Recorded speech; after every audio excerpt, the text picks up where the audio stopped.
All right, hello. So today we are going to finish up on correspondence, although it's hard to say that we can ever finish on correspondence because after all, correspondence is everything in computer vision. But we're going to finish up on correspondence using key points. Last time we talked about detecting key points and finding correspondence between two images that might have a very long, wide baseline. And we finished on ransack, which is this magical way of detecting, finding good correspondences in a mess of bad correspondences. And today we're going to show some more applications of this wide baseline correspondences to two tasks. One is structure from motion, and the other is instance retrieval. Okay? And hopefully this will also connect with the homework that you guys are doing and the kind of the structure from motion lectures that we heard before. Okay? So just for review, structure from motion, the problem is, given many images, we want to figure out two things: where they're taken from and the 3D model of the scene that they capture. Okay?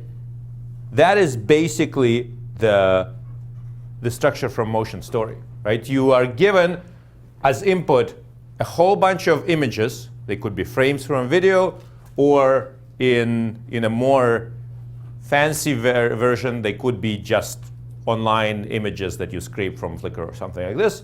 So you get yourself a whole bag of images. They're two-dimensional. There is no depth, nothing. And you also not necessarily know where they were taken from.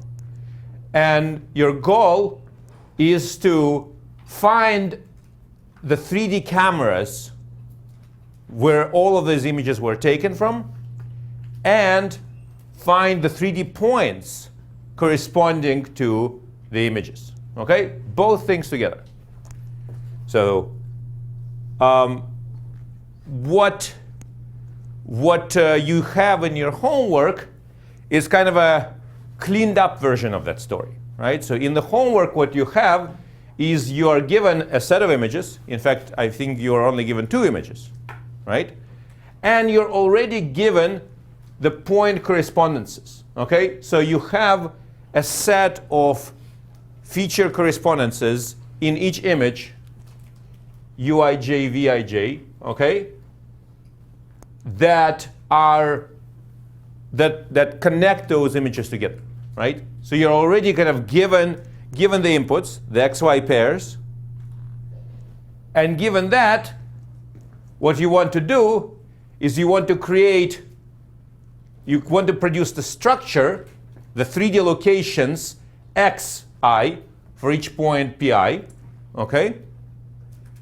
Right, so what you have is you have point pi in image j, right? So you have j, you have a number of these versions of these points, and from all of those points you're going to reconstruct one true three-dimensional point xi. Okay? So that's one output. And the other output is the camera that each image has been captured with. And the way we are going to represent the camera is we are going to represent it as a rotation and a center of the camera, also sometimes known as a translation. Okay? Because you set up a global coordinate system, and then the first camera, you can decide that the first camera is at the origin, and all the other cameras are some rotations and translations from the original origin camera. And possibly a calibration matrix K. And I realize we haven't actually talked about calibration, so we're also going to mention calibration a little bit here. What is this magical matrix K? Now, in your homework, again, we actually give you the case. Okay, so you actually are getting a very cleaned up, very artificially nice version of the problem. And I'm going to tell you, how to deal with it when the inputs aren't so nice. In fact, I wanted to make it less nice, but I was overruled by Poolkit. So you should thank Poolkit for making your homework easier. Okay. Anyone have any problems or any questions on this kind of setup? The input is a bunch of images with for jth frame, there is I features, and you're basically given for a whole bunch of these p's. Let's say you have I features and j frames, right? And so you get this big table, I features, j frames, and then you have perfect correspondence. You know exactly where each point went in every one of those j frames, and then you just need to reconstruct that point for every point. Okay? And you also want to get the camera. Okay? So far, so good?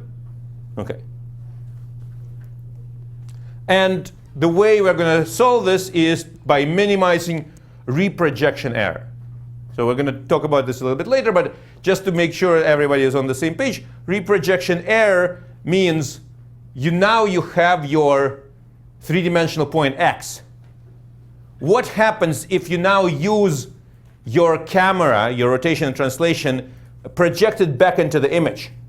Are you going to get back to your original point P in the image? If yes, then your reprojection error is 0. If no, then your reprojection error is how much off you are.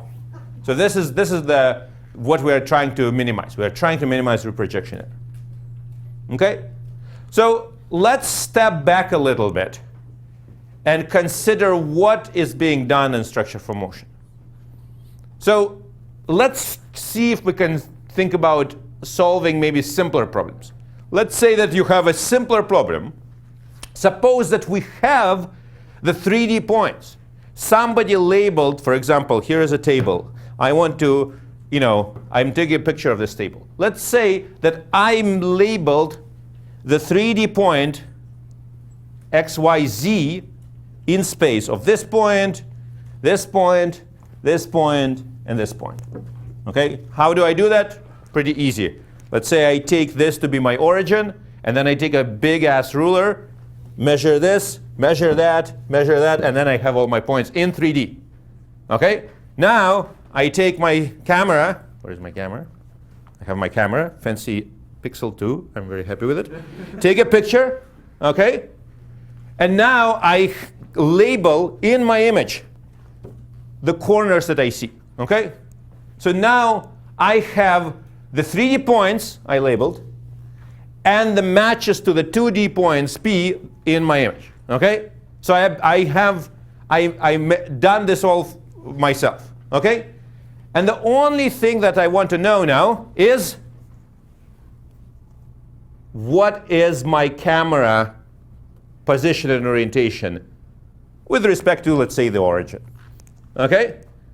So I have the correspondences, I have the 3D points. All I want to do is find the camera parameters. This shouldn't be too hard, right? How can we solve this problem?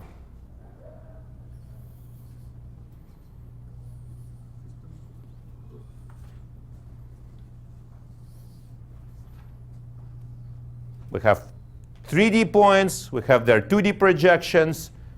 Maybe I label a whole bunch of them.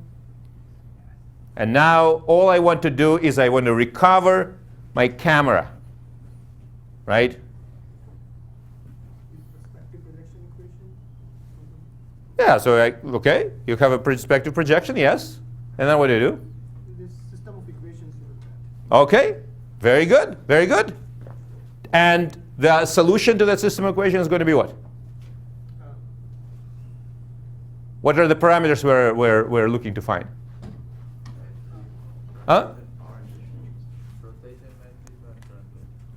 Yep, that's one of them, is the rotation and the translation.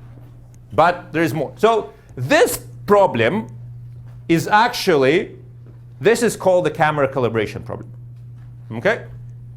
And the camera calibration problem is to basically find the parameters of your camera given that you know the structure of your scene. Okay? You know the structure, you want to find the parameters of the camera. Okay?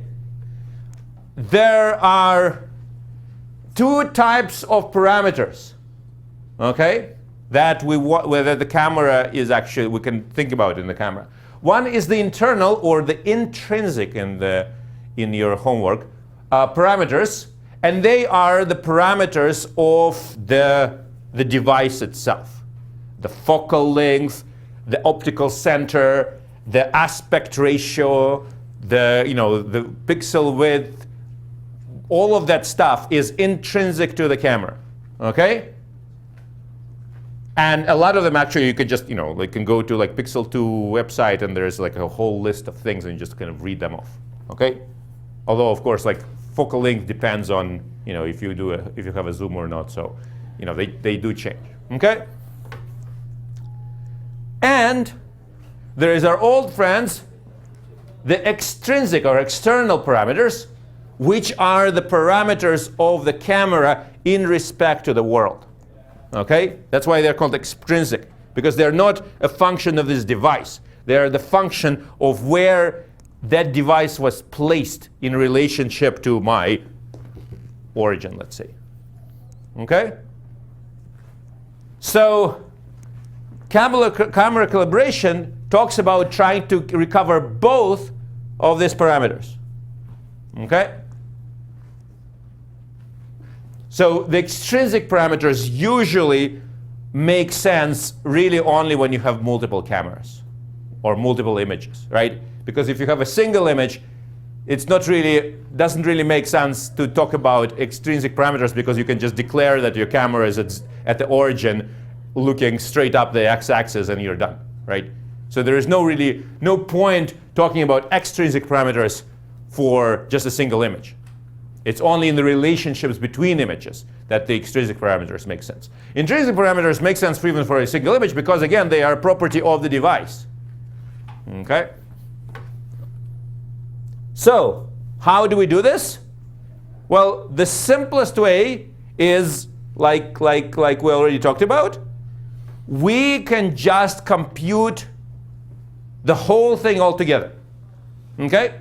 We can basically solve this big-ass projection matrix that converts all the points x, y, z in the world to the UV in the image plane. Okay? And we just solve for this using like least squares, right? The standard way, the way that we computed homography, for example. Here we have maybe another row to deal with, but it's like not that much different, right? You need to get lots of correspondences, and then you just do backslash in MATLAB. You just solve for all the parameters here because this is just the projection, right? And of course this is in homogeneous coordinates, so it's linear and homogeneous coordinates, and then you have to divide by the third coordinate. But this is all just like we did it in the previous homeworks for homography. It's just that now it's actually mapping from a three-dimensional point to a two-dimensional point. Okay? So for this, of course, remember we need to know the correspondences. We need to know the 3D positions of some object and the 2D equivalents in our image. So for this, people usually use what's called a calibration object. Okay? So if this is, for example, a kind of classic calibration object. It's a little piece of wood or something, okay, with a whole bunch of points that are placed there in a nice pattern, regular order. Okay? So we take this object and we measure it. We measure its coordinates, we measure its size, and we basically measure all the coordinates for all of the dots on this object, right? We pick some origin, so usually you pick this as the origin, right? And then you say, okay, this is going to be the x-axis, this is the y-axis, and this is the z-axis, let's say. And then you basically can assign an XYZ location for every little white dot here for this object. And you do this once. In fact, you can just, you go to a store, you buy this thing, and it comes with a file of XYZ points already, right? It's done. So you take this object, and then when you have a new camera, you bring that object in, you place it on the table in front of your camera, and you take a picture. Okay? So now you have the 3D positions in the world coordinates, XYZs, and now you have a picture of this thing, a 2D picture like this. Right? But we're not quite done yet, because remember, to compute this matrix, you need the correspondences. You need pairs for every 3D position. You need the 2D projection of that point. How do we do the 2D projection?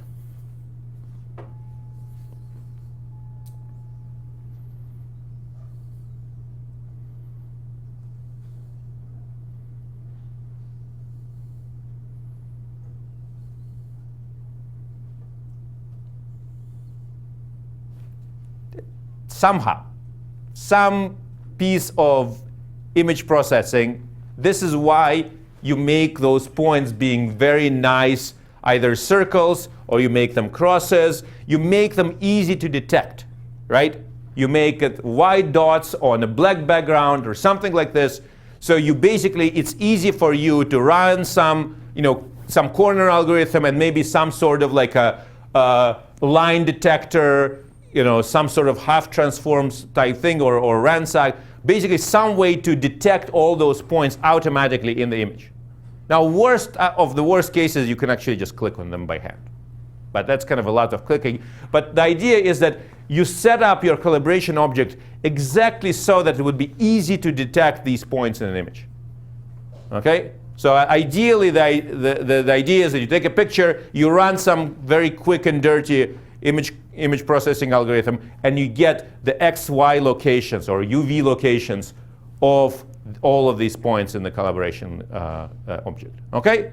And now you're all set, because now you have the 3D locations provided to you by the manufacturer of your object, and you have the 2D projections that you clicked on or quickly computed from your image.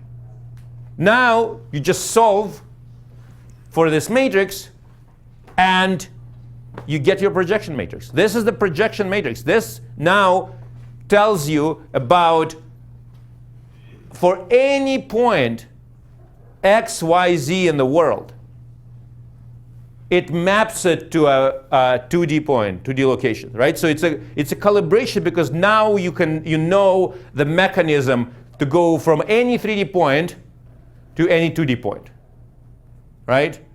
Now you can also go the other way around. For any 2D point, you can map it to a 3D what? Ray, right? Because this way you're losing one dimension. So you cannot map it from a 2D point to a 3D point, but you can map it to a 3D array, right? And so that provides a mapping between the world and the image. Okay? So this is a very nice and simple and neat trick that is often used to compute the projection matrix for a given camera, right? And inside of this, all of the things we talked about, the pose, the rotation, the parameters of the camera, it's all being baked into this big matrix, okay? But what's the problem with this? Yeah? You don't know which parameters are affected by intrinsic or extrinsic. Exactly. It's all a big mess in here. The intrinsics and the extrinsics are all mushed up together in these parameters. So that's why people usually don't do this if they have more than one camera. Okay? Okay, well, this is, linear calibration. Okay. Summarized by one matrix can predict where the world point is the image. The disadvantages are that it cannot tell us about the different parameters. Okay? So there is the other way to do it is to explicitly solve for the parameters. Okay? So again, we have the extrinsics and the intrinsics. The extrinsics are the ones in blue. So you have the translation, or some people call it the camera center, C. You have the rotation, okay? Then you have the intrinsics, which is the focal length F, the principal point, the center of the image. That is not necessarily at the center of the image. It could be skewed. If I bang my cell phone on the table, the optical center will move a little bit. Okay. The pixel size. Sometimes pixels are not square, so you need to make sure that you take care of this. And there is a whole bunch of others, but these are kind of the main ones. Okay. And then you're just going to say, okay, I'm going to, instead of solving for this big, ginormous matrix here, I'm going to actually unwrap it and see what's inside. This matrix is actually a multiplication of a whole bunch of different matrices, right? So what you have is you have your projection matrix. This is your kind of a clean projection matrix that kind of doesn't make any assumptions about anything, right? It basically just throws out one dimension, right? Then you can have a matrix that just has the intrinsic. So you put your focal length here instead of once. Here you have the focal length. Your principal point is the shift, is the translation here, the xc and yc. And then also you can put in your sizes of your pixels, or ratio between pixels in this. Okay? And this matrix altogether, this gives you the intrinsic parameters of the camera. There are a few more obscure ones that I'm not listing here, and there is also a couple that are intrinsic parameters, but they are not actually linear, so you can put them in the matrix. For example, lens distortions aren't linear, so lens distortions people usually deal with, afterwards, or maybe a simpler way to do it: buy a expensive camera so you don't have lens distortions, or buy a cheap camera and crop just the central part of the image, and then you're not going to see much lens distortions. Yeah? Does the linear transform take into account perspective projection? Yeah, right here. This is the perspective projection. This guy right here. Because isn't that usually done by dividing the depth? Yes, very good, very good. But do you see this thing here? Unfortunately, it's also called S by mistake. But see what's happening here. This is a 4-dimensional vector, and this is a 3-dimensional vector. Normally, this would have been 3, and this would have been 2, right? We go for a 3D point to a 2D point. But here, somehow, it's 4 and 3. Why is that? Homogeneous coordinates. That's how we can get away with me having this linear. Because we do all of this in homogeneous coordinates, so it's all nice and linear, and then at the very, very end, you just divide by the last coordinate to get yourself a 2D point. So that division that we do need, it's true. The division is basically done by the definition of the homogeneous coordinates. Okay? In fact, homogeneous coordinates are just perfect. This whole field of projective geometry is just perfect for doing projection. That's why it's called projective geometry, because everything is perfectly linear until the very end, when you actually need to actually get yourself a 2D point. Okay? So all of this can be linear, and then there is just one division at the end. Is that clear? But then how do we get S from the 2D points in the images? Okay, so remember homogeneous coordinates? Homogeneous coordinates basically say that anything here, any x, y, s, so for any given x, y, S could be any scalar. It could be 1, it could be 2, it could be 3, it could be 4. Any of this is a valid, correct answer, right? So you basically, you solve for this thing, right? You do the multiplication, and then you have some three numbers, right? To do the division, to get yourself a 2D point, you just divide by the third number. You say, okay, I want S now to be 1. Once I have S 1, then everything's fine, so I just divide by S, and I'm done. And that's exactly the division. Remember all the homogeneous coordinate stuff in the beginning? That's exactly that. And that's also kind of a reason why we want to do this, because now everything is nice and linear here. Everyone happy? Okay, so now check this out, right? The cool thing is now we have a matrix of just the intrinsics, and we have one matrix for rotation and one matrix for translation. Again, they are just the extrinsics. And then we have our projection that's neither here nor there. Okay? So we separated our camera calibration into these two parts, and then we just solve it. Okay? The only problem is that you cannot solve it using least squares anymore, because this is now a nonlinear optimization. So you just go and you just, type solve in MATLAB, and you wait a while, and it does some complicated stuff that you learn in your numerical algorithms about doing optimization, right? But it does the magic, okay?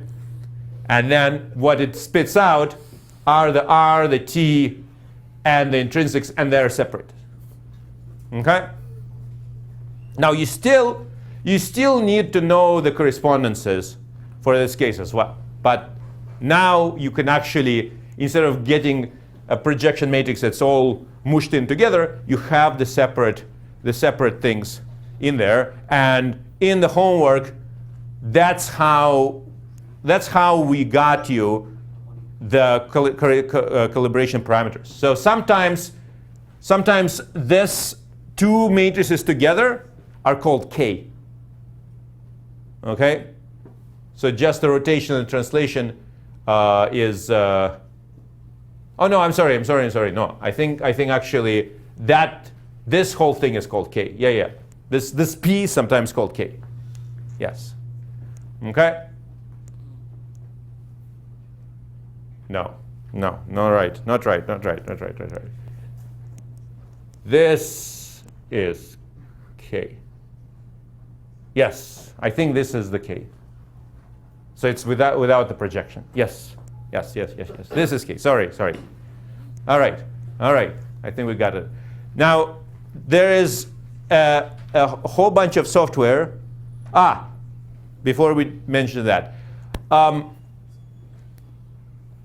Often, having a lot of the intrinsic parameters makes it hard to do computation and makes this thing particularly nonlinear and nasty with local minima and stuff.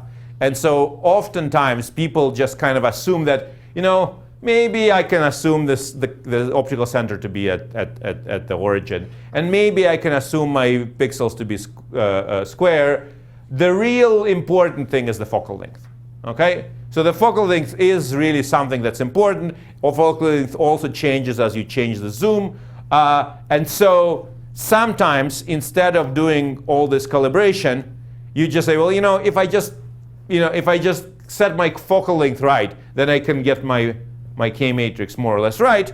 And luckily, in modern cameras, there is this EXIF tag information. So for every image that comes out of your camera, and a lot of the other images that are like on Flickr and stuff, there is a little piece inside of the JPEG file that has a whole bunch of different parameters of what the camera was, what the manufacturer, date and time, GPS. It's very, very long. There's like 100 of these things. If you want to know more, Andrew here can tell you everything about EXIF tags. But one of the EXIF tags is the focal length. It's not like super, super correct, but it's in the ballpark, okay? So sometimes you might not need to do calibration for your camera because you can just read off the value from the EXIF tag.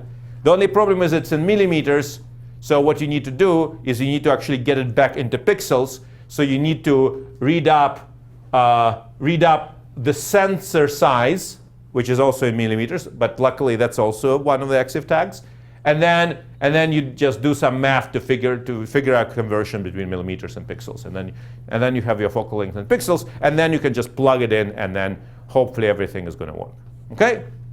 So that's basically the poor man's or poor woman's solution. Just get the focal length, and hopefully most things are right. If you want to do it right, then I can recommend a wonderful calibration toolkit by a wonderful guy, Jean-Yves Baguette, who might come in later in the semester and talk about VR and AR with us.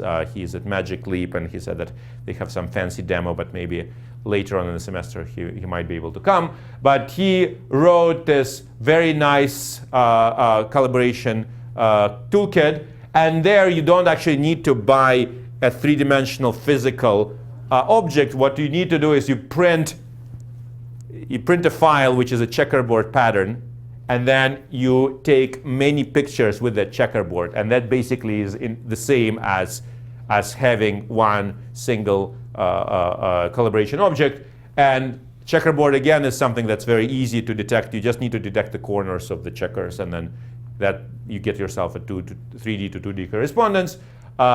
But here you actually do a little bit of structure from motion, because you don't need to specify the 3D location. It will kind of figure it out itself, and then it spits out everything you want to ever wanted to know about your camera, all the intrinsic parameters, all the lens distortion stuff, like tons and tons of stuff. Really, like way more than you ever wanted to know. So if you really love your camera and you want to, it's like 23andMe for your camera, right? It will tell you everything.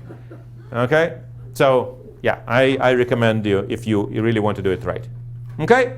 So, this little diversion that hopefully clarified what you guys are going to be doing in the homework. In the homework, we give you the K matrices. We give you this information so you don't have to worry. But if you actually try to do it on your raw images, you need to deal with the camera calibration. Okay? So, if you have the 3D locations and their corresponding 2D correspondences in all the images, solving for camera parameters, that's just camera calibration, right? And you do it once, and then you kind of get all your parameters. Well, you do it once to get the intrinsics. For extrinsics, every time you move the camera, you have to do it again.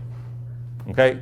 Or like if you have like a stereo rig, for example, then if you move them together, that's still fine because it's just a global translation. But you start moving them against each other, then you have to recalibrate. Okay? Okay. Now, let's say we have the opposite situation. Let's say that we have the camera parameters are known, okay? Both intrinsic and extrinsic. So we know the focal length of the cameras, and we also know how they're set up. And now we need to compute a 3D location of a point. Oh, and we also have the correspondences between, let's say you have two cameras, so you have two images, so you have correspondences between two images. We know the relative positions of the cameras, and now we just need to compute the 3D locations. What is that? Huh? BF over Z is one of the formulas. BF over Z. The baseline over formulas. The stereo. Stereo. Yeah. It's basically stereo. If you have two cameras, it's stereo. But if you have more cameras, it's basically some sort of triangulation. Exactly. Right? So this is just triangulation. If you know your cameras, you know the correspondences, you can just triangulate to get the 3D point. If you have the 3D points and you have the correspondences, you can calibrate to get the camera. The trick is, of course, that what we want to do is we want to do both of those things at the same time. We want to do the calibration and the triangulation at the same time, and that is called structure from motion. Okay? So it is kind of like a chicken and egg problem, except this one is mostly solvable. Okay? Is that clear? Now, of course, the calibration here, we're talking about calibrating extrinsics, because intrinsics you kind of assume that they're already known, or you can read them up. Okay? So we calibrate the extrinsic of the camera, and we get the structure, the 3D positions, at the same time. Okay. So now that hopefully we have kind of an idea of how this is done, there are many ways to do structure from motion. The simplest one, again, is in your homework, where you're given a whole bunch of stuff, and you're given the correspondences. And now that we talked about finding correspondences, I wanted to spend a little bit more time talking about one of the more fancier systems that can basically work in the real world. And one such system is actually quite old by now, but it was made quite a splash. It's called phototourism. So I'm going to talk a little bit about how that's done, but we can start with the video. Is it a video? Yes, it's a video. Let's see if it...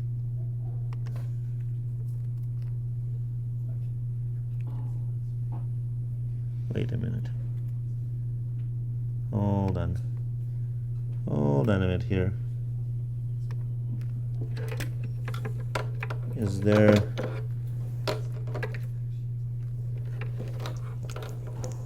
I want to see audio with my video.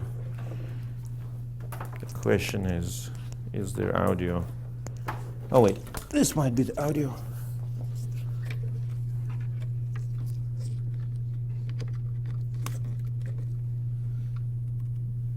All right.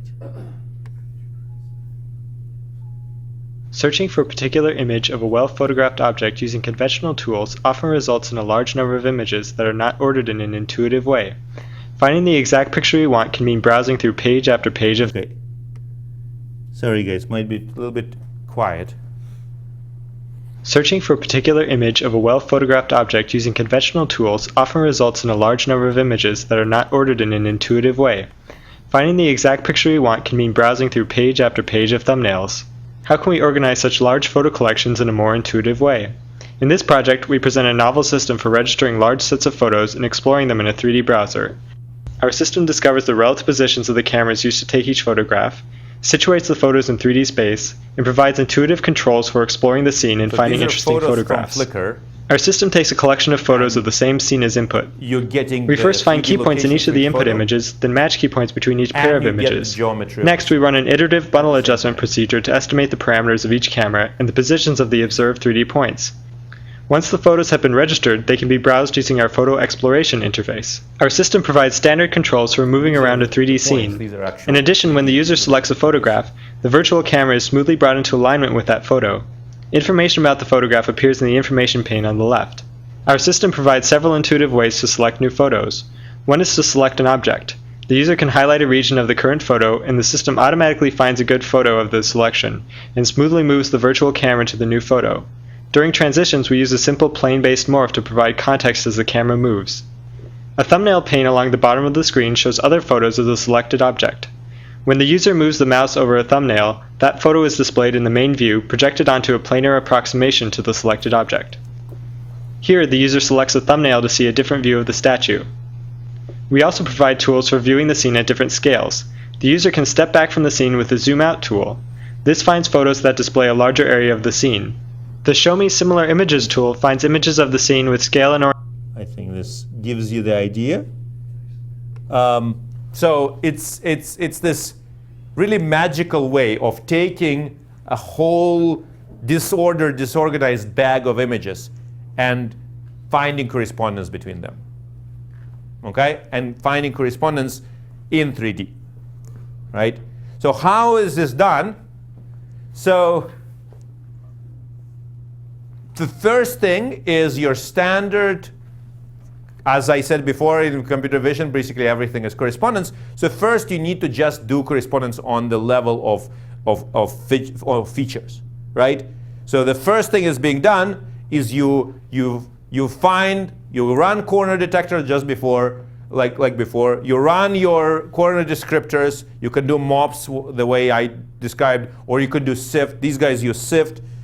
And then you basically just detect your features, okay? And so here is a whole bunch of features detected in all of the images together. But now, instead of just using two, you do them all together, okay? And then you basically just do matching, just like we talked about before. You basically find features that match across images, okay? Using, feature nearest neighbors or whatever, okay? Now, these could be, of course, very noisy, right? So this is the kind of matching correspondences between features across your entire image collection. This could be noisy. So how can we clean this up? Huh? Say again? Ransack, exactly. Very nice. Ransack, we can clean up the features. What transformation do we use for ransack? Right? Ransack requires some sort of a constraint. What is our constraint between those different images? In building up panoramas, for example, the constraint was like a homography, right? That we wanted to say, okay, all these images are related by a homography. Can we use that here? Yes or no? This could be on the test.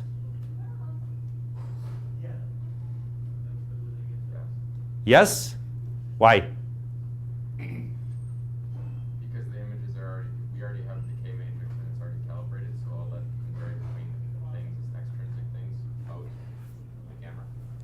So first of all, the images here are maybe we might know the intrinsics, we don't know the extrinsics, but more importantly, homography relates images that have what very important property?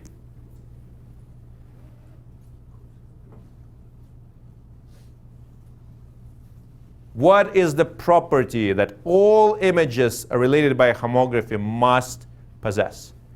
People who have taken my computational photography class better know this one.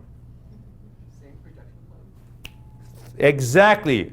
Same center of projection. A homography is something that you do by just rotation, right? As soon as you translate, it's not a homography. That's why just rotating a camera, you can build a panorama, you can get a really big image, but it's still a 2D image. You don't know anything about depth, because depth, you need a baseline. For depth, you need to translate your camera. Okay? So homography only works if you keep the center of projection fixed. Okay? Here, on the other hand, you have a whole bunch of tourists. They're going to this Trevi fountain. Take it from this point. Take it from that point. Take it from this point, right? That is no longer a homography. Now, there is one exception when a homography still works, even if I move the camera around. What's that exception? What is related by a homography even though I move my camera? Plan is infinity. Huh? The plan is infinity. Plane, yeah, it's the scene is in infinity, or that the scene is planar. For example, you are building Google Maps, you're on an airplane, and you take a picture, and then the plane moves, and you take another picture, and then you take those pictures and you stitch it into one Google map. And you stitch it using a homography. Why? Why can you do that? Because from the height of the plane, the ground is basically a plane. It's planar. So then you can basically map it, and so everything's fine, right? Because if you think about it this way, if you have a plane and you take one camera and you have another camera, right? This transformation is a homography. This transformation is a homography. And to go from here to here, that's two homographies. Homography times a homography, and that's tomography times homography is another homography. Okay, so this is one example when that is not that you can use a homography. In general, though, when the fountain here is definitely not planar, there is a lot of depth. So as you move around, you get depth information. So you cannot relate those images by homography. Okay? But you can relate them by something else. What is that something else? It's actually on the slide.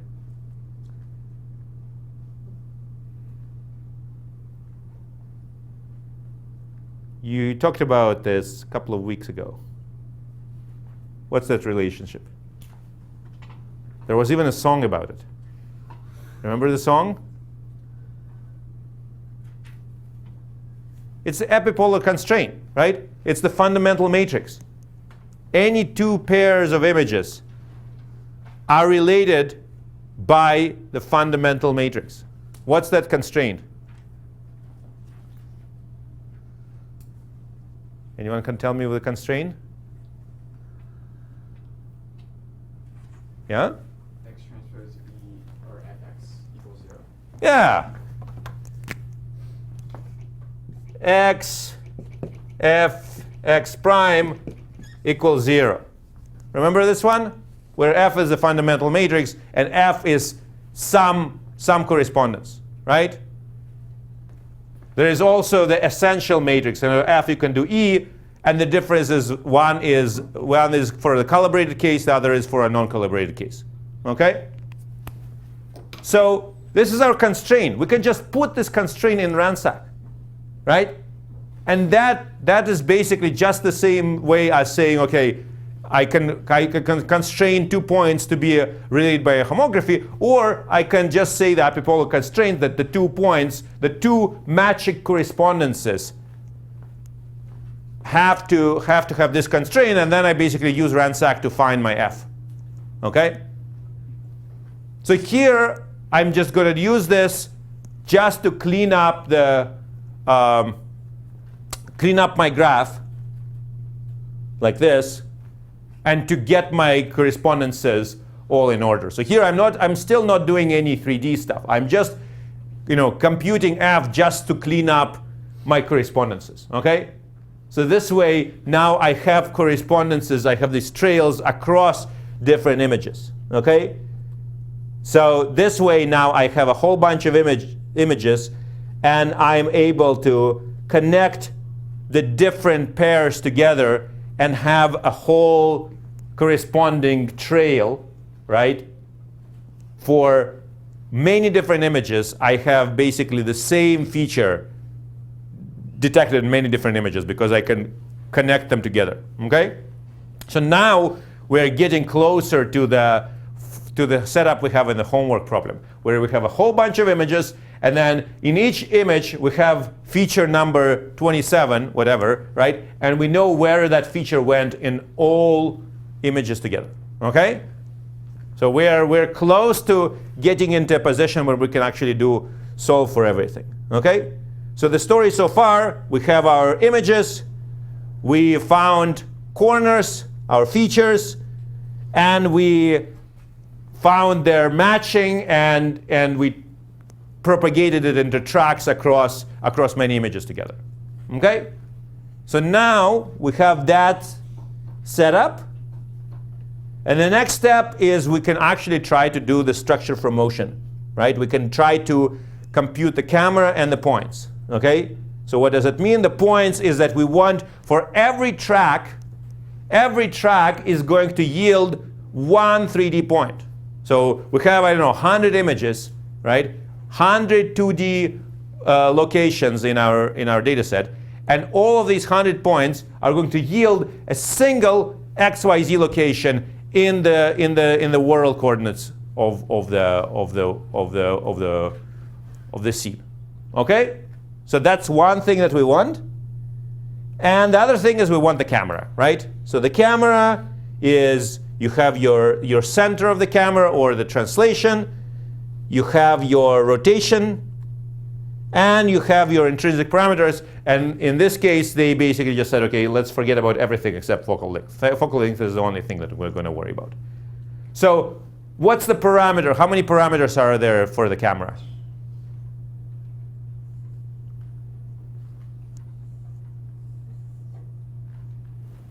How many for the camera center? How many for rotation? And focal length? The scalar. 7 together, right? 7 parameters for the camera, and for the structure, for the points, what do I have? I get 3 parameters per track. So for every track, I have 3 numbers that I want to estimate. But I might have like, a million of those, right? Okay. So now, this is our standard structure for motion setup. We have our let's say 3 images of the fountain. We have the corresponding feature points. And now what we want to solve for is we want to solve for the x, y, z locations in the world coordinates of those points. And at the same time, also the rotation and translation, or the rotation and center of each one of those cameras. Okay? And then what we want to make sure is that this thing is as small as possible. The reprojection error, right? So if we take our 3D location, 3D point that we discovered, that we recovered, and we apply to it the projection matrix that we have also recovered, then we should better yield back something very close to that original 2D feature point that we clicked on or that we discovered, that we detected, right? This is the reprojection error, okay? And so basically that's what we're going to be doing. So we're going to be optimizing, minimizing for the reprojection error given these 3 parameters.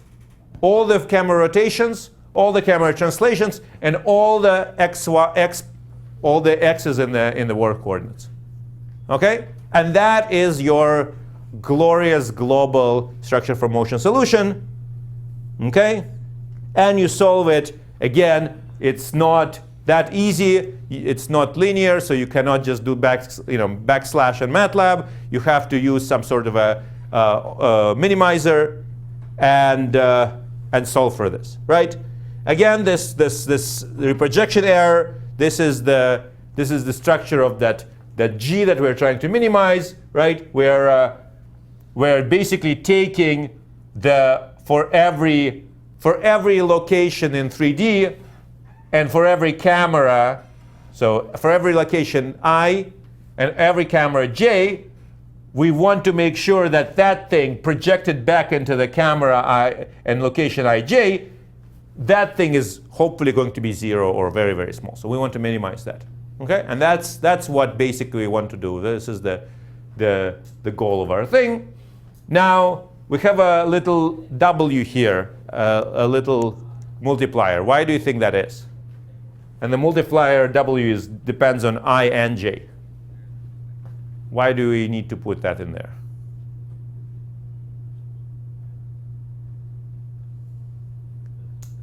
Huh? Somebody said occlusion? Yes, it's the visibility. Some points are just not visible in some images.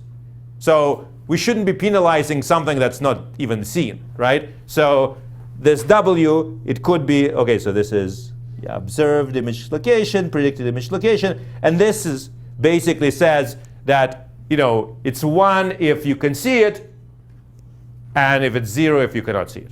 Okay? Pretty simple. Okay? And then you minimize this whole thing, and this is what is called bundle adjustment. Jitendra already talked about this a bit.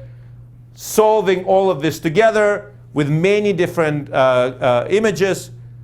Big, nasty optimization problem. You probably use Levenberg-Marqua to solve it.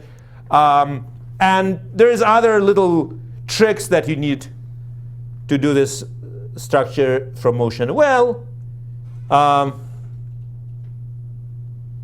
It has a large number of parameters, maybe thousands of cameras, millions of points. The function is very nonlinear, and so the tricks are that usually what you do is you can't, if you just start solving it from scratch, you'll fall into a lot of nasty local minimas.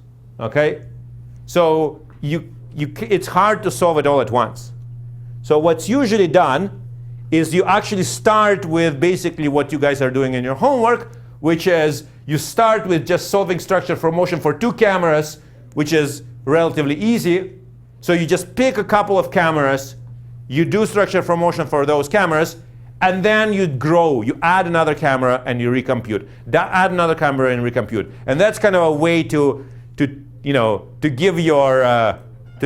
your structure from motion tender love and care, right?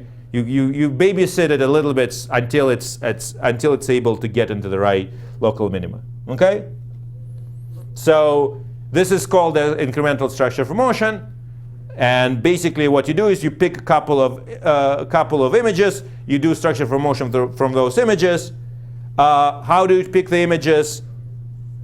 So you want to have the images that have 2 properties. First, they need to have lots of matches so that you can that your structure from motion solution actually gives you something good. And you also want them to be far enough away that you have a large enough baseline that you actually get the structure, get the 3D. Because if your baseline is very small, it basically becomes like a homography, right? You don't actually get enough depth information. So this thing has lots of matches, but too close together. This thing is very large baseline, but then it's so large that you can't find any good matches. And this is your kind of Goldilocks, right? It has enough of a baseline, but it still has lots of matches. Okay, so those are the kind of things you want to pick for kind of to initialize your thing. What these guys do is they compute this ratio. So they choose a pair that has at least 100 matches, such that the number of inliers in RANSAC over homography is much less than the number of inliers for the F matrix. Okay, so this is as small as possible. Why is that a good idea?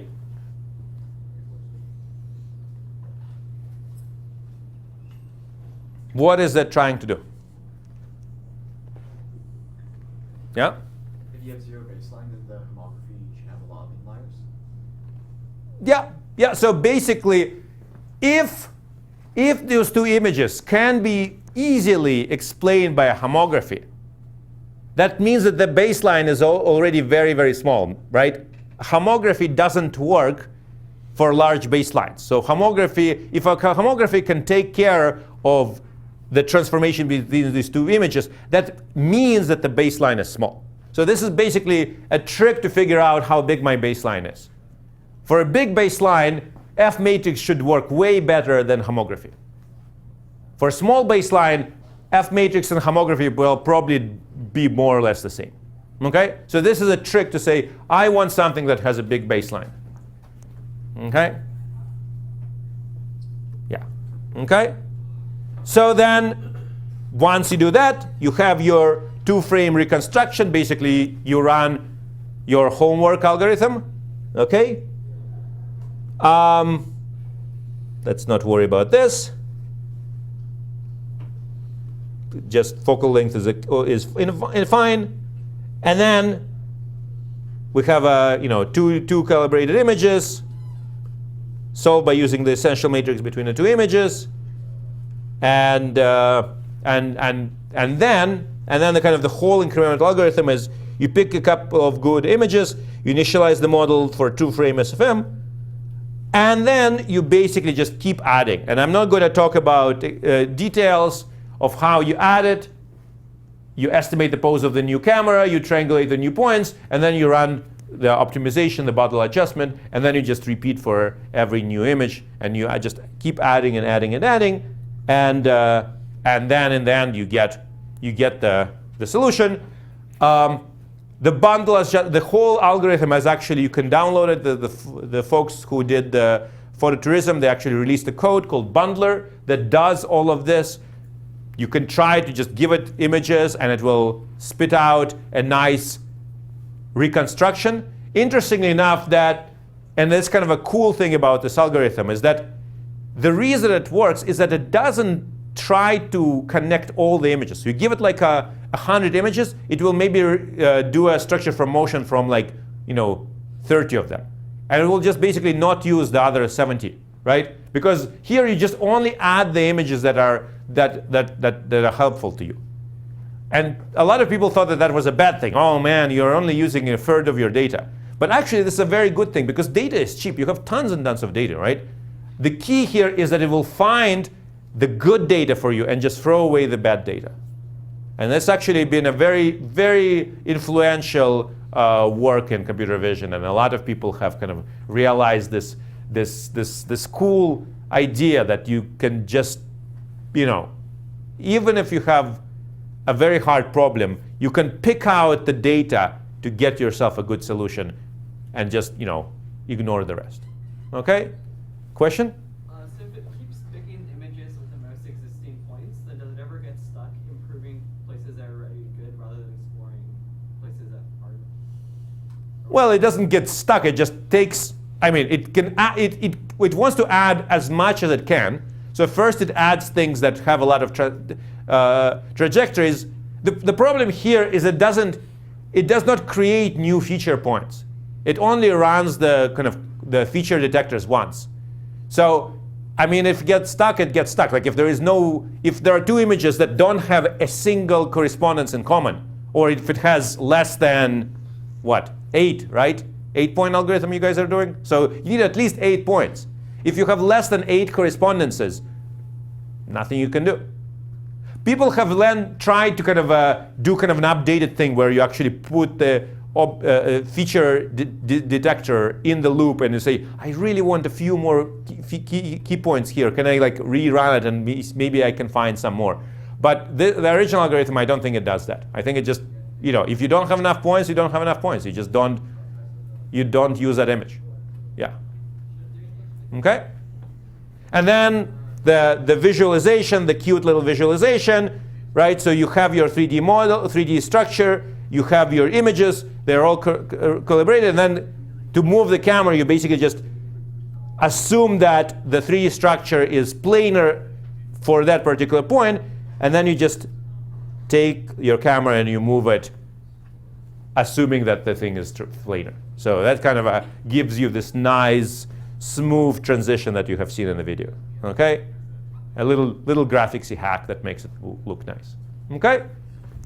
So that is the story of structure from motion in the real world. So now that you're doing your little baby structure from motion for the homework, hopefully you'll kind of appreciate the bigger picture. And if you want, you should play around with Bundler, download it, and take some pictures of the Campanile and see how it works.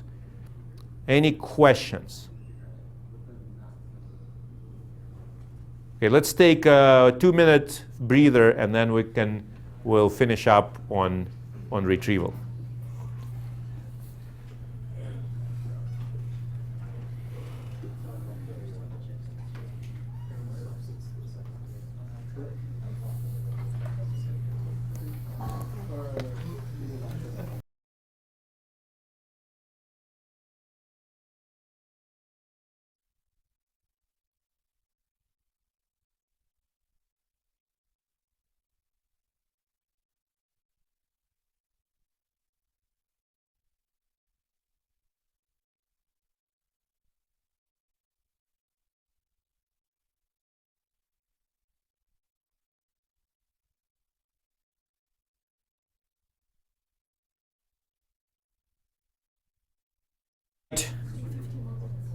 Let's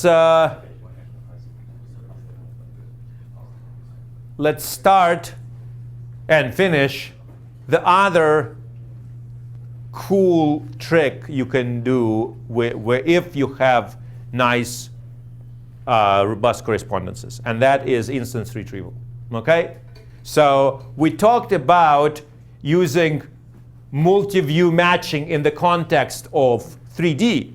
So you have two images, and you match them, you have a bunch of correspondences, and then you get your 3D, and you get your structure, and you have your motion, and everybody's happy. But then there is another, actually a very big and important thing you can do with multi-view matching, and that is search for instances. So let's say that you have an image that you took, and then you want to find similar images in your huge, ginormous, I don't know, Flickr or Google data set. Okay? Well, that's also a type of matching, right? Because the good match is the good image that you are looking for is hopefully going to have lots of matches, lots of correspondences, and the bad one is going to have just a few. So you can sort. Basically, you can think of it as kind of a retrieval, database retrieval problem, right? A lot of the same tricks could be used for image retrieval, okay? And in fact, people have used this for things like given an image, find other images containing the same geometric structure, right? It's not a simple problem because, of course, you have changes of scale in lighting, viewpoint, occlusion. So this is something that, even though it's instance recognition, remember we tried to do like sliding window detectors to see if we could find things. Remember we found a chair, right? So this is not going to work here because of all of these things. You have changes of scale. Okay, that you might be able to deal with. But changes of viewpoint, right? It's very hard.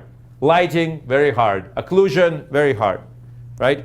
So we need to have something more robust. We need to have correspondences that are more robust. And if you do, then you could actually get a very nice, for example, this is a tool from Oxford that, you walk around in Oxford and you see, oh, I wonder what that is. And then it finds you a whole bunch of different examples and says, oh, this is the Bridge of Sighs, and here's all the other images of all the other tourists taking it, okay?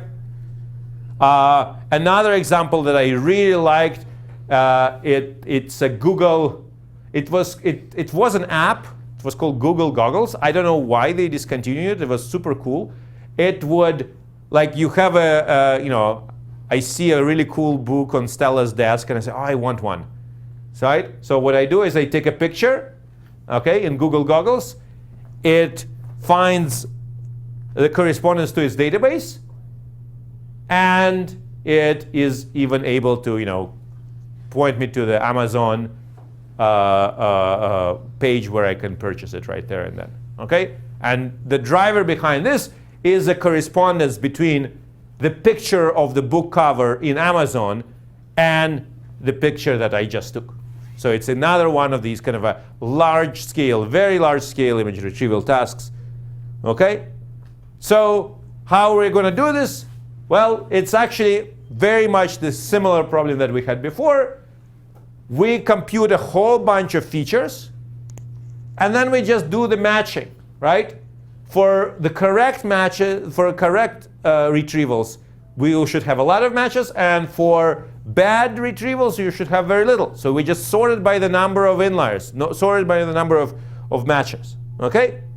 Now, doing it the naive way, this is basically just your kind of standard nearest neighbor recognition, right? You basically compute corner detectors, and you compute features, and then for a new image, new query image, for every feature point that you computed here, you go into your descriptor space. So you have, like, I don't know, 128 or whatever dimensional space for each descriptor, and you see where is the closest guy in my data set, and then I find all the images that have a closest guy for this descriptor, for this one, for this one, for this one, sum them all together. This is just like a dataset problem, database problem, and then you get your retrieval. Okay?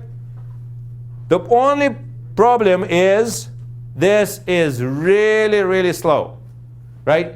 You can easily have millions of features to search. right? So this is no way that we can do the Google goggles this way, because like I take a picture of a book. I mean, there are millions of books on Amazon. There's also, it does like art, it does architectural landscape, tons and tons of data. So doing this the simple way is not going to work out. So what people do is they borrow the concept of an inverted index file, okay? Just like an index in a normal book, right? So you talk about different terms in your textbook, and then at the very end of the book there is a list where all of those terms are organized alphabetically, and then you can use that to point you back to where you talked about these terms. So basically the idea is that we want to build this kind of an inverted index, and this is a standard concept in databases, but we want to build it for our visual problem, right? So for text documents, it's an efficient way to find pages that contains a word from the index, and we just want to do this for finding images that contain a given feature, okay?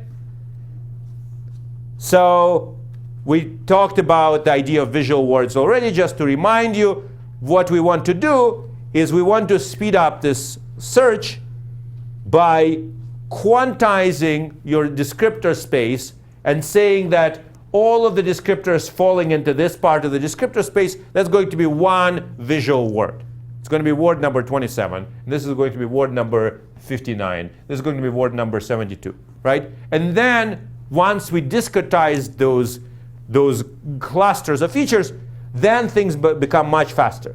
Because then you can just assign every feature in your data set, you can just assign a number. Which visual word is it?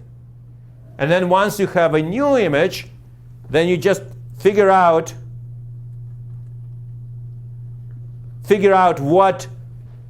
what features are in this new image, and then you just do the lookup. Right? So the clustering, as I talked about before, is just done using something like vector quantization, k-means. So we have all of these features that we talked about before, like these 8x8 MOPS patches or SIFT descriptors or whatever. So this is like one cluster, this is another cluster, this is another cluster. These are just examples of visual words. So you can see that they're actually quite similar to each other. So it's doing a reasonably good job. Okay, so this is one cluster.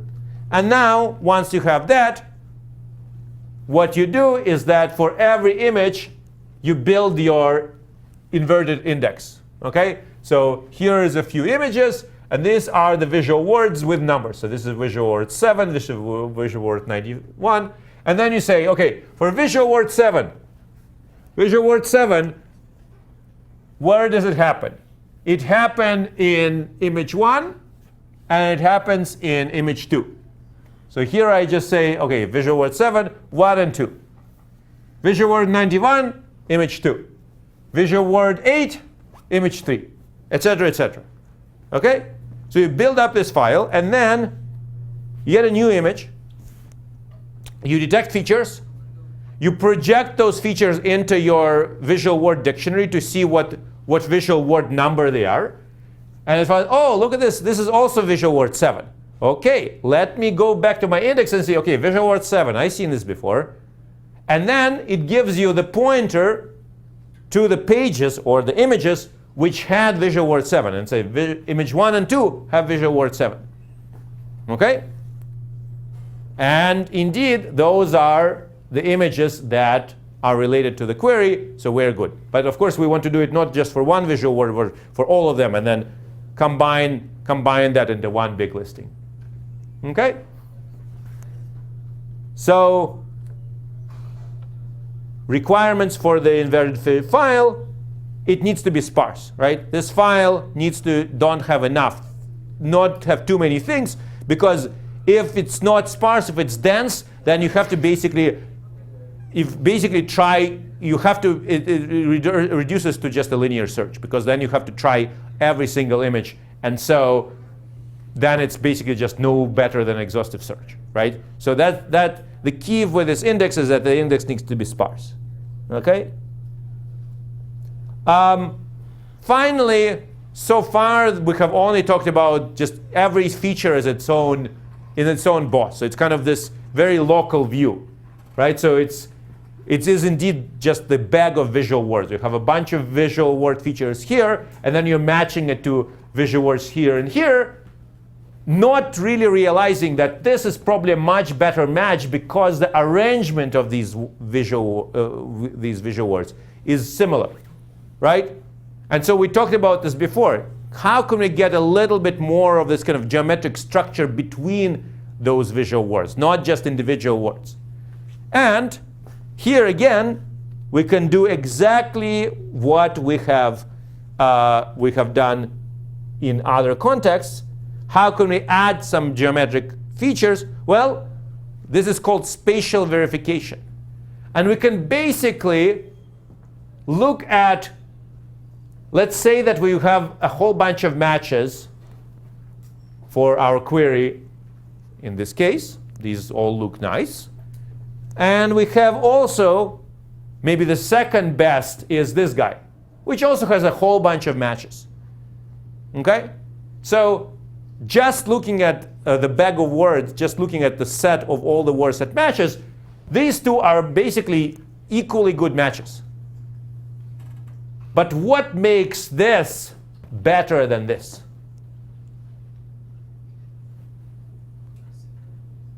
Distance between features. There, say again? Distance between features. Different Different features. features? The distance. Oh, the distance. Well, it's maybe not the distance per se, but it's the fact that here most of the features agree. Most of the features tell a similar story. They just kind of say, "Woo, go this way," right? Where here, some features go that way, some features go that way. They are together, they are not telling one story. They're inconsistent with each other. Now, we have seen this before. We have seen this inconsistent behavior before. How do we deal with this? Ransack, yes. Well, basically, we don't even need to do the whole ransack. All we used to do is we can just do verification, okay, and see. Well, no, it is kind of ransack, right? We basically want to see which things are mutually consistent. So here, all of these things are inliers for some transformation. Here, this is the only two pairs that are inliers for the best transformation. So like the result of ransack here has much more inliers than the result of ransack here. So then we know that this is actually a much more likely match than this one. Okay? So basically that's the idea.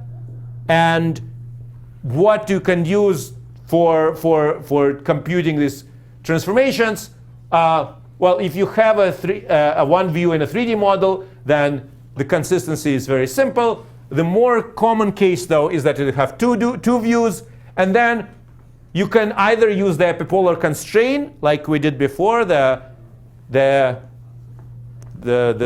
constraint. We can use that for our ransack, or we can just use a homography or even affine transformation if we think that the baseline is small. Then that looks fine as well. Okay, but basically the idea is you do ransack with some reasonable transformation, and the winner is going to have lots of inliers, and the loser will have very few inliers.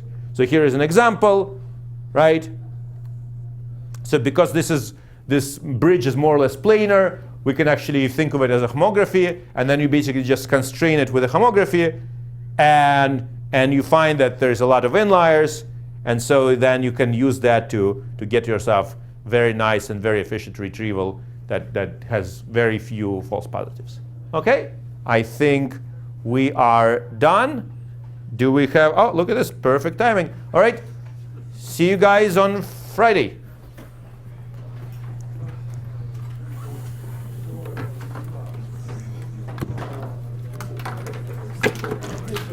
The end.